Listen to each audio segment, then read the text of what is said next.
Russian forces have made progress in their campaign to capture the city of Bakhmut in eastern Ukraine, the focus of the war's longest ground battle.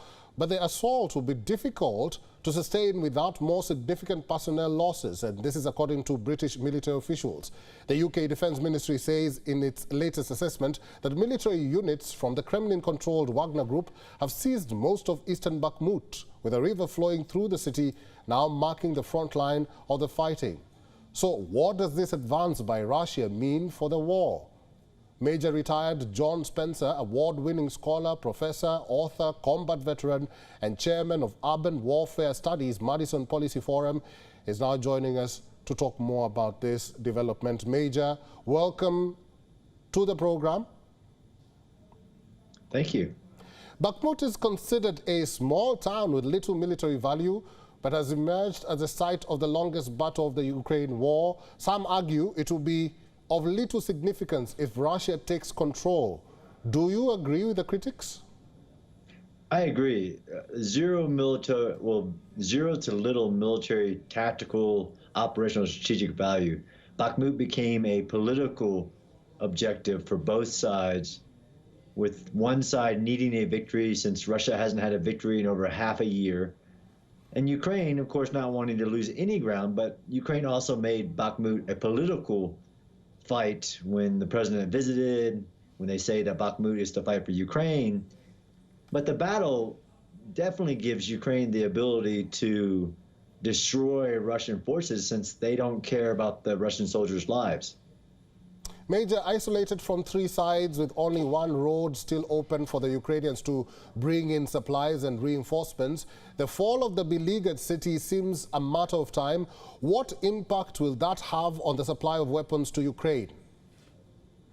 Zero impact. I mean, it is, most of the world recognizes what Bakhmut is. It's a battle that didn't need to happen, a battle that Russia wants to happen. Mainly all the different voices in Russia, like Prigozhin, the head of the Wagner Group, who took him 7 months to claim half of a city of only 70,000. That's not going to be a victory, although Russia's going to say they have some victory. They're going to rule the rubble since they've destroyed every building in this city.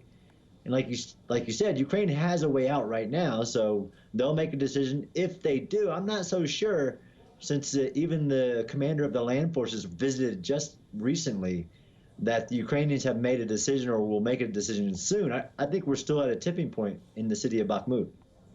Major, what do you tell those who say that the capture of the city has become a prestige issue between the army and the Wagner Group? I mean, I think that's true. This started, months and months ago with Prigozhin wanting to say, hey, look, the Wagner Group achieved a victory when the Russian military hasn't.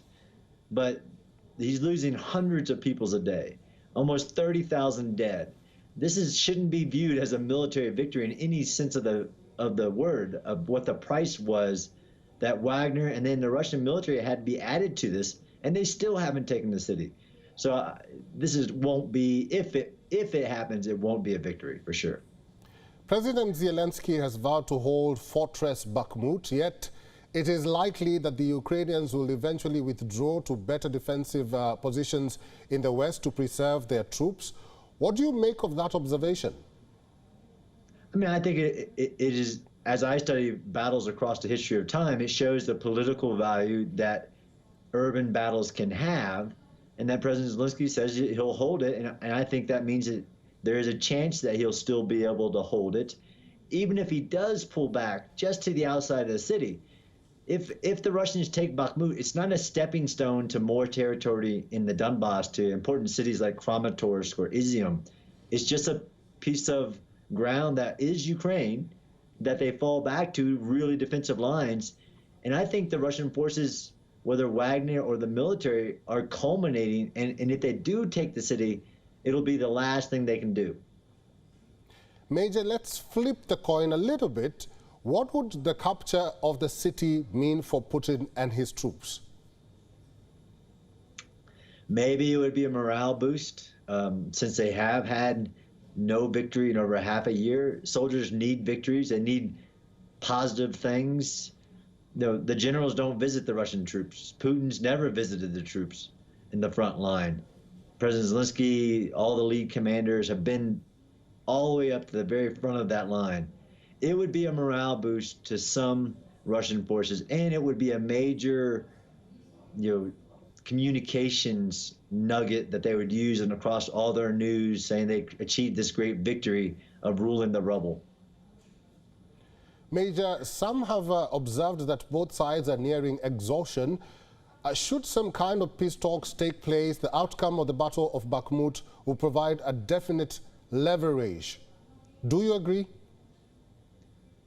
No, I don't know if I agree with that. I mean, I teach war, so I know that all war ends in a political settlement, but that can't be what some people have proposed, where Russia keeps everything they have right now.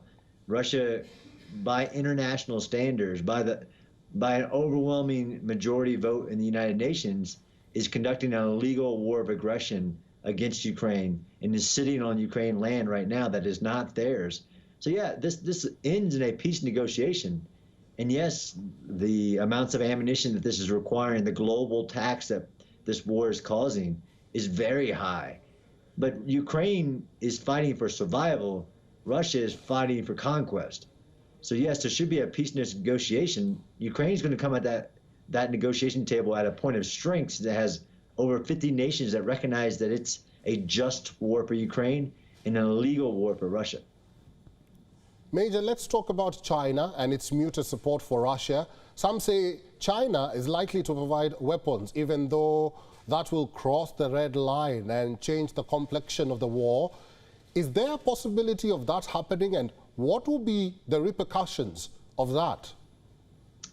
Yeah, I think it is a possibility. I mean, although the United States and many others, like at the Munich Security Conference, cautioned China not to do that because it would change the global aspect of this war already.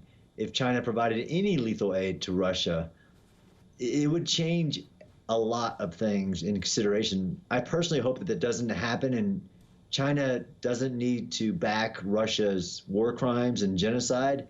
And China has a lot of vested interest in maintaining its current status quo relationships, even with its own territories. It would be a really bad thing. It wouldn't have a tipping point in the war, I don't think, because even speculation on what China might provide, things like drones or artillery rounds, wouldn't tip the balance, but it would change the environment of the war, as in who are supporting right now. North Korea, Iran, already known negative actors on the global stage. If China, which I just don't see the calculus of China, why China would do that. Let's talk about the realities of the war right now, Major. War weariness is also telling on other European nations, and the calls for a ceasefire are coming in from many quarters. Have you observed the same, and what does that outlook mean at this point in time? Yeah, absolutely. I have seen that. I mean, this is causing everybody around the world some type of tax on the globe for what Putin views as are his own interests. I believe that there should be a ceasefire. There should be a pullback of Russian forces back to the internationally recognized borders of sovereign Ukraine. And this is why I think the support continues. Whether you believe in the fight or not, you should believe in the global international order on sovereignty and everything that was created after World War II that says you don't just get to erase a country's identity because you think they shouldn't exist. There is sovereignty. So I think there should be a ceasefire, and Putin could do that tomorrow. He has that much power over his own country that he could say, I won, we're pulling back. I liberated some Russians, which is false, but he could end this tomorrow. So I think the globe and all the global leaders should be, to include India, encouraging Russia to seek some type of ceasefire and stop of the illegal war in Ukraine. Finally, Major John Spencer, I want your insights and inputs on this question. Do you think the war will end eventually, and how much time will it take for it to end? Yeah, I would make a lot of money if I really knew. all war ends eventually. Whether it freezes, like a North Korea, South Korea situation, and there's a DMZ established between the two, nobody knows what the end of the war is. It can't continue at this pace. Some people speculate it will go on for years. Will Putin, as long as Putin is in power, always want to erase Ukraine as a nation? Of course. But I think this goes on for months and not years. Neither side had the capacity, even though Russia has a lot of people, it is already shown it doesn't have the capacity to continue a war at this magnitude. Okay. Major retired John Spencer, award-winning scholar, professor, author, combat veteran, and chairman of Urban Warfare Studies Madison Policy Forum. Thank you for your insights and for talking to WION Wild is One today. Thank you. WION is now available in your country. Download the app now and get all the news on the move.